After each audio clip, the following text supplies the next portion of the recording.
साधना तथा कथा श्रवण करूंगा। हाथों में पुष्प लेकर सत्यनारायण का ध्यान करें तथा पुष्प दीप नैवेद्य तथा अग्नियोपवीत अर्पित कर प्रार्थना करें। हे भगवान, मैंने जल पुष्प धूप नैवेद्य तथा अग्नियोपवीत अर्पित कर प्रार्थना करें।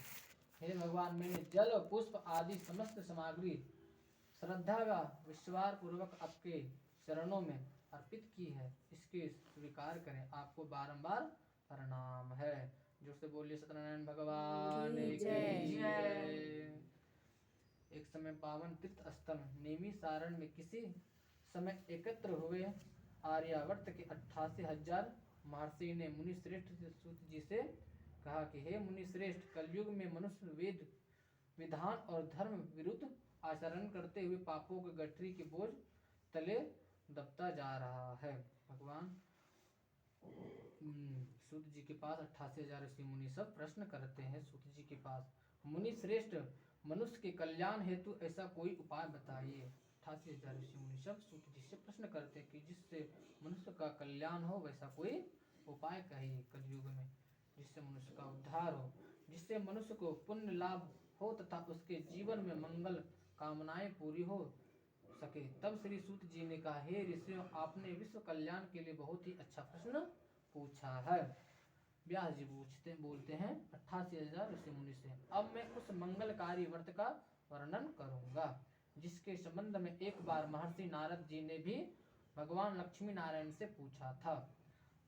नारायण जी थे, नारद जी वह पूछे थे भगवान विष्णु जी से। वही कथा व्यास जी सुनाएंगे 88,000 ऋषि मुनि सबको। और उन्होंने नारद जी से जो कथा कही थी, आप भी उसे चिंता मुक्त होकर सुने। महर्षि नारद जी मानव कल्याण की इच्छा से विभिन्न लोकों को भ्रमण करते हुए पृथ्वी लोक में पहुंचे। नारद जी वहां अपने अपने कर्मों के अनुसार लोगों के दुखों से पीड़ित देखकर नारद जी बहुत व्यथित हुए और मन में विचार करने लगे कि इन प्राणियों के दुख का निवारण कैसे होगा। नारद जी देखते हैं कि मनुष्य को बहुत दुख में देखते तो बोलते इस प्राणियों का दुख का निवारण कैसे होगा। जब वह कोई उपाय ना सोचा सके तो तीनों लोकों में स्वामी श्री विष्णु भगवान के सामने उपस्थित हुए। जब भगवान नारद जी को कुछ नहीं समझ में आया तो भगवान विष्णु लोग जाते भगवान विष्णु जी के पास नारद जी। वहां नारद जी ने श्वेत वर्ण और 4 भुजाओं वाले शंख चक्र गदा और पद्म से सुशोभित देवों को इस विष्णु भगवान की स्तुति करते हुए कहा, हे नारायण, आप सर्वशक्तिमान और सृष्टि के पालन करता है। नारद जी स्तुति करने लगे, उनको उठाने लगे भगवान विष्णु को। मनुष्य का जन्म और वाणी और आपके गुणों का वर्णन नहीं कर सकते। नारद जी बोलते भगवान विष्णु से, और आप सर्वश्रेष्ठ हैं, सर्वोपरि हैं, आपका कोई आदि मध्य और अंत नहीं है। आप सृष्टि के कण कण में विद्यमान हैं और अपने भक्तों को मंगल कामनाएं पूरी करने वाले होते हैं। मैं आपको नमस्कार करता हूँ। नारद जी नमस्कार करते हैं भगवान विष्णु को। नारद जी की इस प्रकार की स्तुति सुनकर विष्णु भगवान मुस्कुराते हुए बोले, हे मुनिवर, कृपया संकोच ना करो और अपने आने का कारण बताइए। भगवान विष्णु जी बोलते हैं नारद जी से। तब नारद जी ने कहा, पृथ्वी लोक पर जन्म लेने वाले मानव अपने अपने कर्मों के अनुसार विभिन्न योनियों में रहते हुए अनेक दुखों से पीड़ित हो रहे हैं। नारद जी बोलते हैं विष्णु भगवान से, त्रिलोकीनाथ, मुझ पर कृपा करते हुए कोई ऐसा उपाय बताइए जिसने उनका दुख नष्ट हो सके और वे सुख संपत्ति का भोग करते हुए मोक्ष को प्राप्त करे। भगवान विष्णु जी के पास नारद जी बोलते हैं कलयुग के मनुष्य के लिए सृष्टि के पालनहार विष्णु भगवान ने कहा, हे नारद, अब मैं ऐसे व्रत का वर्णन करने जा रहा हूँ जिससे करने से विश्व के सभी स्त्री पुरुष को पापों से मुक्त मिलेगी। निर्धनता नष्ट होने से मनुष्य सुख संपत्ति के समुद्र में तैरता हुआ आनंद पूर्वक जीवन यापन करेगा और श्री सत्यनारायण भगवान के इस व्रत को करने से उसकी सभी मंगल कामनाएं पूरी होगी। भगवान विष्णु जी स्वयं बोलते अपने ही पूजा के बारे में। कलयुग में मोक्ष प्राप्ति का यही एकमात्र उपाय है, सरल उपाय, छोटा सा छोटा। नारद जी ने जब व्रत हेतु विधि विधान से जानकारी चाहिए तो श्री नारायण बोले कि मनसा वाचा कर्म से शुद्ध होकर मनुष्य भक्ति एवं श्रद्धा भाव से किसी भी दिन या व्रत कर सकता है। सत्यनारायण स्वामी का पूजन किसी भी दिन किया जाता है। नैवेद्य आदि भक्ति भाव से अर्पित कर ब्राह्मणों का भोजन करवाएं, दक्षिणा दे। इस प्रकार श्री सत्यनारायण की आराधना करने से सभी कष्टों से मुक्त पाकर वह धन संपन्न व सुखी होकर आनंद पूर्वक जीवन व्यतीत करता है। जो सत्यनारायण स्वामी पूजन को करता है। श्री सुत जी फिर बोलते हैं द्वितीय लगता है पंचम अध्याय वाला है ना। हाँ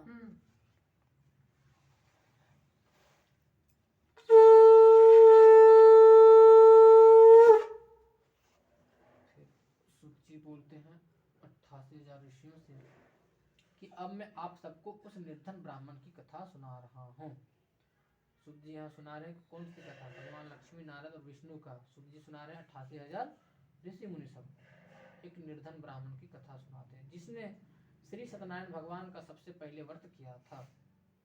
श्री सत्यनारायण भगवान का व्रत करने से उस ब्राह्मण की निर्धनता दूर होने के साथ साथ उसके सभी कष्टों का निवारण भी हुआ था। प्राचीन समय में वह निर्धन ब्राह्मण देवों की प्रिय नगरी काशी में रहता था। जो काशी है बनारस जो बोलते हैं, एक निर्धन ब्राह्मण रहता था। भिक्षा मांगकर वह किसी तरह अपना जीवन यापन कर रहा था। ब्राह्मण को दुर्दशा देखकर ब्राह्मणों से प्रेम करने वाले श्री सत्यनारायण भगवान ने एक दिन बुढ़े व्यक्ति का रूप परिवर्तित करके उसके पास जाकर आदर से पूछा। भगवान विष्णु वह भी एक बुढ़े ब्राह्मण के रूप लेकर आते हैं उस निर्धन ब्राह्मण के पास और पूछते हैं, हे ब्राह्मण देवता, तुम इस तरह घर घर भिक्षा मांगकर अनेक कष्टों को सहन करते हुए कैसे जीवन यापन कर रहे हो। भगवान विष्णु जी उस ब्राह्मण से पूछते हैं। दारिद्र ब्राह्मण ने कहा, हे मित्र, आय का कोई साधन न होने के कारण मैं भिक्षा मांगकर अपना जीवन यापन कर रहा हूँ। वह ब्राह्मण बोलता है, यदि आप मेरी निर्धनता दूर करने का कोई उपाय जानते हो तो मुझसे अवश्य बतलाइए। निर्धन ब्राह्मण की बात सुनकर बुढ़े व्यक्ति ने कहा, हे मित्र, श्री सत्यनारायण का भगवान का व्रत करने से सभी कष्टों का निवारण हो जाएगा। भगवान विष्णु जी उस ब्राह्मण को बोलते हैं, श्री सत्यनारायण भगवान की पूजा आराधना करने से तुम्हारी सभी मनोकामनाएं पूर्ण होगी और तुम्हारे घर में धन संपत्ति की वर्षा होगी।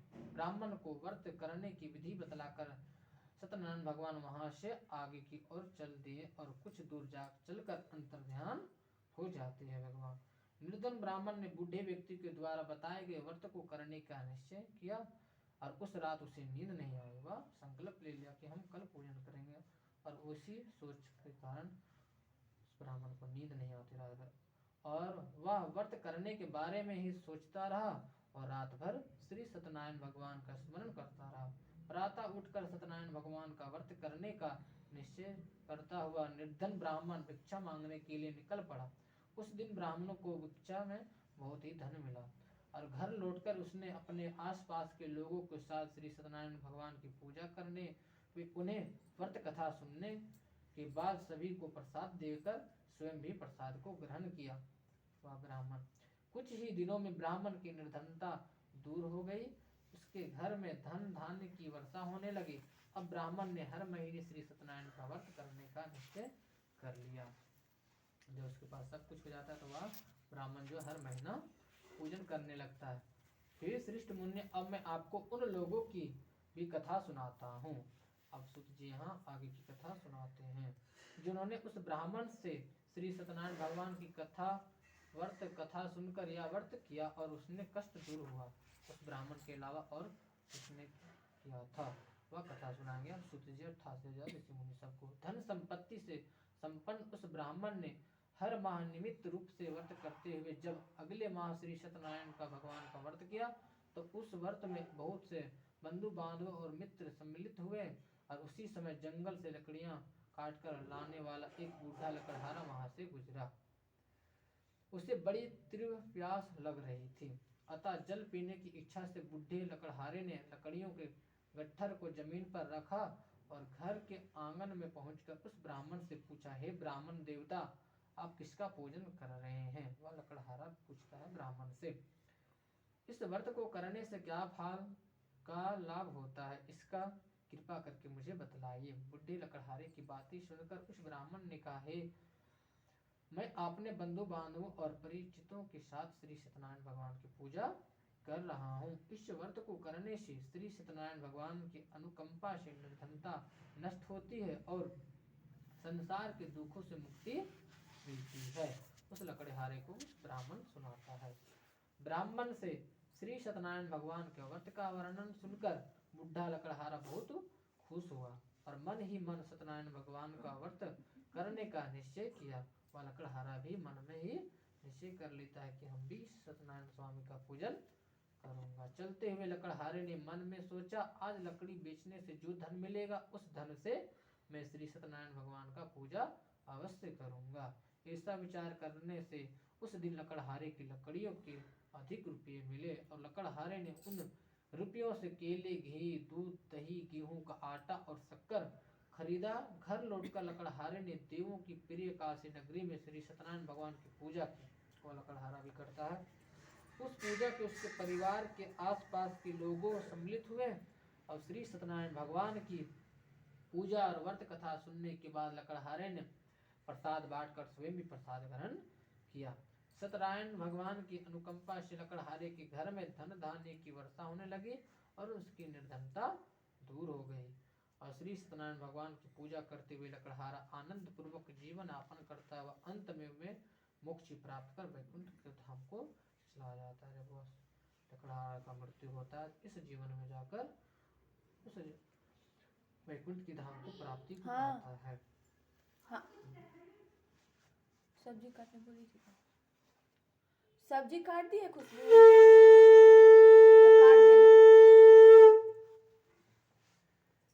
फिर सूत बोलते कि हे ऋषि मुनि, अब मैं आपको आगे की कथा सुनाता हूँ। प्राचीन समय में कनकपुर में लखामुख नाम एक बुद्धिमान तथा सत्यवादी राजा रहा करता था। वह प्रतिदिन मंदिर में जाकर श्री सत्यनारायण भगवान की पूजा करता था और निर्धनों को अन्न, वस्त्र और धन दान करता था। उसकी पत्नी सुभद्रा बहुत सुशील थी। वे दोनों हर महीने श्री सत्यनारायण भगवान का व्रत करते थे और श्री सत्यनारायण की अनुकंपा से उनके महल में धन संपत्ति के भंडार भरे थे। उनकी सारी प्रजा बहुत आनंद से जीवन यापन कर रही थी। एक बार राजा और रानी बहुत से लोगों के साथ जब भद्राशिला नदी के किनारे श्री सत्यनारायण भगवान की पूजा कर रहे थे तो नदी के किनारे एक बड़ी नौका आकर ठहरी और उस नाव में एक धनी व्यापारी यात्रा कर रहा था। वह बहुत सा धन कमाकर अपने नगर को लौट रहा था। उसका सारा धन उस नाव में रखा हुआ था और नाव से उतरकर व्यापारी राजा के समीप पहुंचा और राजा को पूछा, हे राजा, आप ये क्या कर रहे हो?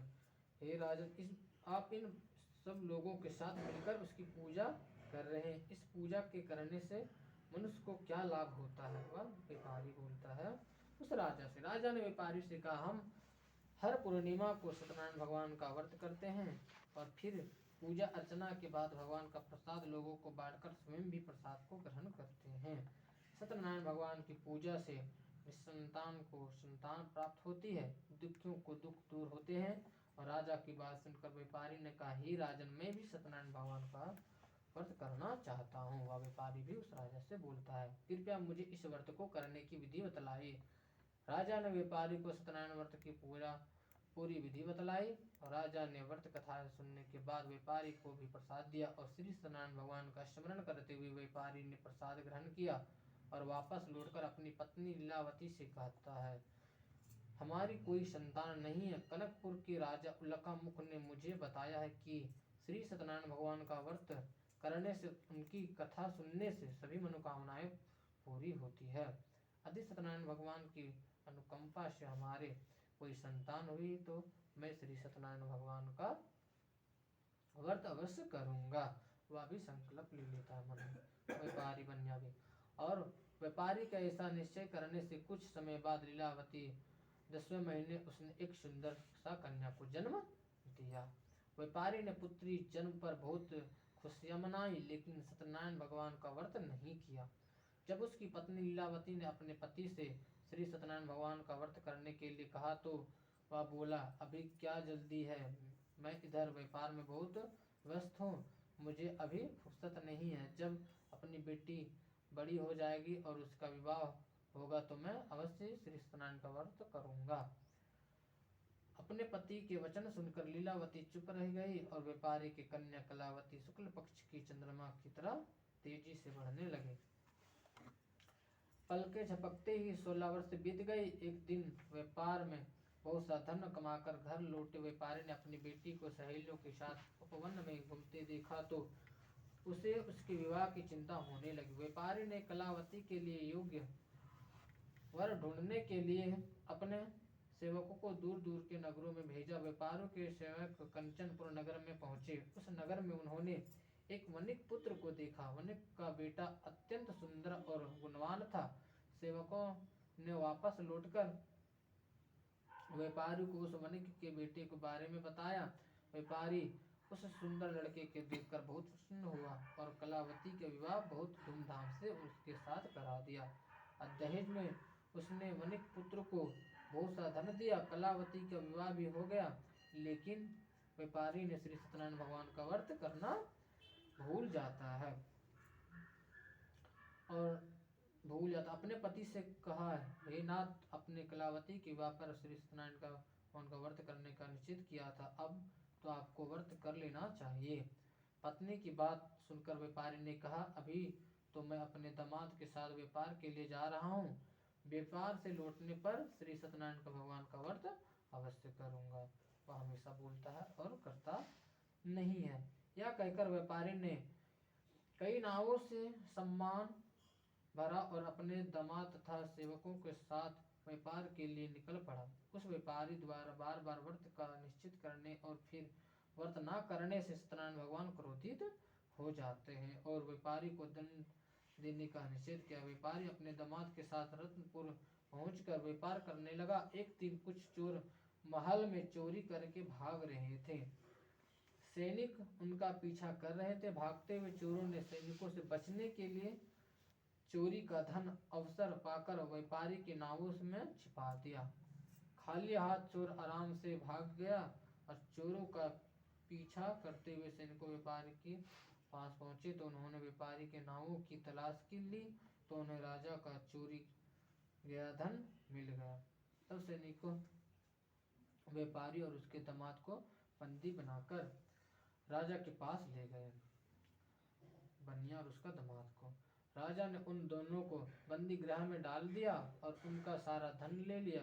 श्री सत्यनारायण का प्रकोप से उधर लीलावती पर मुसीबतों का पहाड़ टूट पड़ा। उसके घर में चोरी हो गई और चोर सारा धन चुरा कर ले जाते। घर में खाने के लिए अन्न भी नहीं बचा और भूख प्यास से व्याकुल होकर व्यापारी की बेटी कलावती एक ब्राह्मण के घर गई और उस ब्राह्मण के घर में श्री सत्यनारायण भगवान की व्रत कथा हो रही थी। उसने भी वहां बैठकर व्रत कथा सुनी और प्रसाद लिया और लौटकर कलावती ने अपनी माँ लीलावती को सारी बात बताई। कलावती से श्री सत्यनारायण भगवान की व्रत कथा की बात सुनकर लीलावती ने भी व्रत करने का निश्चय किया। कि अगले दिन लीलावती ने अपने परिवार और आसपास के लोगों के साथ श्री सत्यनारायण भगवान की पूजा की। पूजा के बाद सबको प्रसाद बांटकर स्वयं भी प्रसाद ग्रहण किया। लीलावती ने अपने पति और दामाद के घर लौटे और आने की मनोकामना को से श्री सत्यनारायण भगवान का व्रत किया था। लीलावती के विधि पूर्वक व्रत करने से प्रसाद ग्रहण करने से श्री सत्यनारायण भगवान ने खुश हुए और उसकी मनोकामना पूरी की। उन्होंने राजा चंद्रकेतु को स्वप्न में दर्शन देकर कहा, हे राजन, व्यापारी और उसका दामाद बिल्कुल निर्दोष है। तो राजा बंदी खाना रखता है तो भगवान विष्णु उनको स्वप्न देते हैं कि वह निर्दोष है। सुबह उठते ही दोनों को मुक्त कर देना, उन दोनों का सारा धन भी वापस लौटा दो। यदि तुमने ऐसा नहीं किया तो मैं तुम्हारा सारा वैभव नष्ट कर दूंगा। इतना कहकर श्री सत्यनारायण भगवान अंतर्ध्यान हो जाते हैं स्वप्न में। प्रातः होते ही राजा चंद्रकेतु ने अपने मंत्रियों को राज्य युधिष्ठिर के राज के स्वप्न की बात बताई तो सबने व्यापारी और उसके दामाद को छोड़ देने के लिए कहा। राजा चंद्रकेतु ने तुरंत उस व्यापारियों और उसके दामाद को छोड़ दिया और उनका सारा धन भी वापस कर दिया। इस प्रकार श्री सत्यनारायण भगवान की अनुकंपा से व्यापारी और उसका दामाद दोनों खुशी खुशी अपने नगर की ओर चल दिए।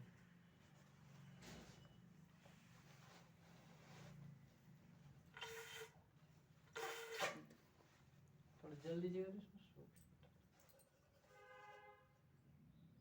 पंडित जी स्लो पढ़ते हैं। स्लो पढ़ते तब हम लोग इससे खत्म हो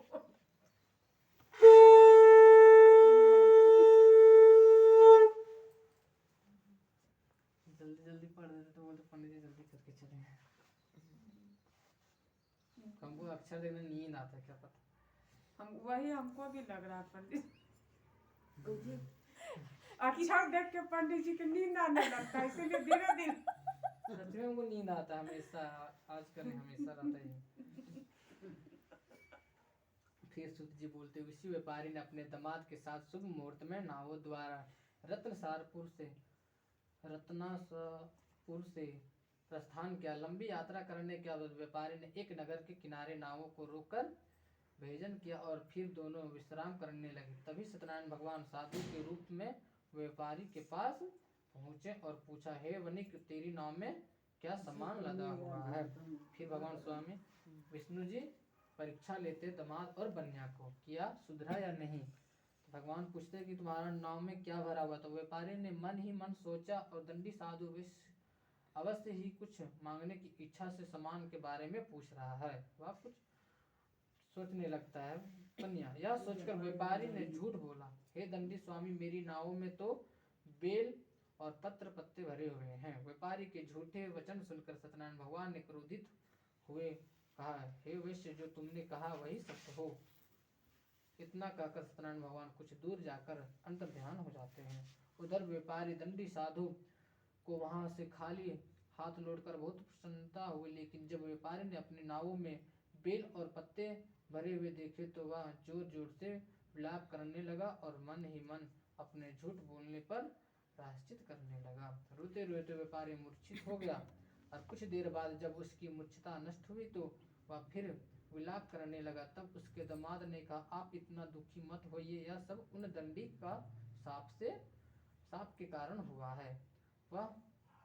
वही दंडी महाराज हमें इस विपत्ति से छुटकारा दिला सकते हैं। उसका दामाद बोलता अपने ससुर से। दामाद के वचन सुनकर व्यापारी दंडी साधु की तलाश में चल दिया और कुछ दूर ढूंढने पर उसे एक वृक्ष के नीचे दंडी साधु के रूप में सत्यनारायण भगवान मिल गए। व्यापारी ने दंडी साधु के चरणों पर गिरकर झूठ बोलने की क्षमा मांगी। दंडी स्वरूप सत्यनारायण भगवान बोले, हे मणिक पुत्र, तेरे बारंबार झूठ बोलने के कारण ही मैंने तुम्हें इतना दंड दिया है। तूने बार बार सत्यनारायण भगवान की अर्थात मेरी पूजा करने के लिए कहा, लेकिन कभी पूजा की ही नहीं। व्यापारी ने तब हाथ जोड़कर कहा, हे भगवान, आप तो दीन दुखियों का कष्ट दूर करने वाले हैं, सब मनोकामनाएं पूर्ण करते हैं, मेरी इस गलती को भी क्षमा करें। आपके रूप को तो ब्रह्मा भी नहीं जान पाते, फिर भला मैं अज्ञानी कैसे आपको लीला को समझ पाता।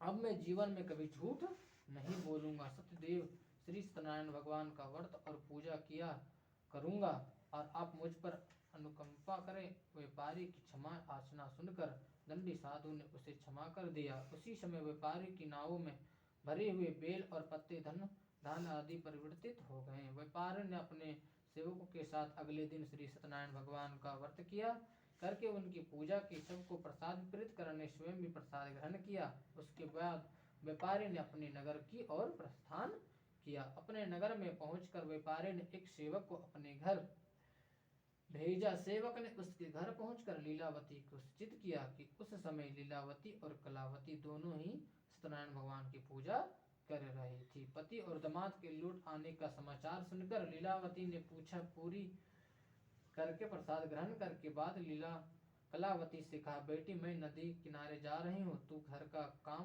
पूरा करके आ जाना। कहकर लीलावती नदी की ओर चल पड़ी। तुरंत कलावती पति से मिलने की खुशी में प्रसाद ग्रहण किया, बिना ही घर से निकलकर नदी किनारे जा पहुंची। उसके प्रसाद ग्रहण न करने के कारण सत्यनारायण भगवान क्रोधित हो उठे। उन्होंने व्यापारी की नावों को नदी में डुबो दिया। अपने पति को वहां न देख कलावती ने जोर जोर से रोना शुरू कर दिया। तो व्यापारी ने कहा, पुत्री, अवश्य कि तुझसे कोई भूल हुई है। और व्यापारी बोलता अपनी लड़की से, कोई जरूर तुमसे भूल हुई है, उस भूल के कारण श्री सत्यनारायण भगवान ने तुझे दंड दिया है। तब व्यापारी ने सत्यनारायण भगवान से प्रार्थना किया, और हे भगवान, मेरे परिवार के किसी स्त्री पुरुष से कोई भूल हुई है तो उसे अवश्य क्षमा कर देना।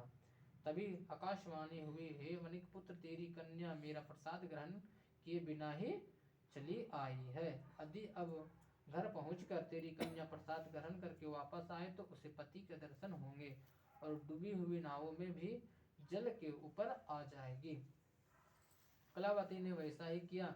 उसके प्रसाद ग्रहण करके वापस लौटने पर नाव जल के ऊपर आ गई। दामाद भी सुरक्षित नदी से निकल आया और घर लौटकर व्यापारी ने अपने परिवार और बंधु बांधवों के साथ मिलकर विधि अनुसार श्री सत्यनारायण भगवान की पूजा की। उसकी सभी मंगल कामनाएं पूरी हुई और वह आनंद पूर्वक जीवन यापन करता हुआ विष्णु लोक को चला गया।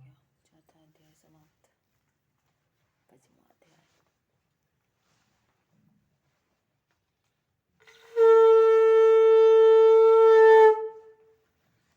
फिर सूत जी बोलते हैं ऋषियों से कि मुनियों में और भी कथा सुनाता हूँ। कौशलपुर में एक राजा था, तुंगध्वज प्रजा उसकी छत्र छाया में आनंद पूर्वक रह रही थी। राजा तुंगध्वज अपनी प्रजा के सुख दुख का बहुत ध्यान रखता था, लेकिन एक बार उसने भी सत्यनारायण भगवान का प्रसाद ग्रहण नहीं किया था।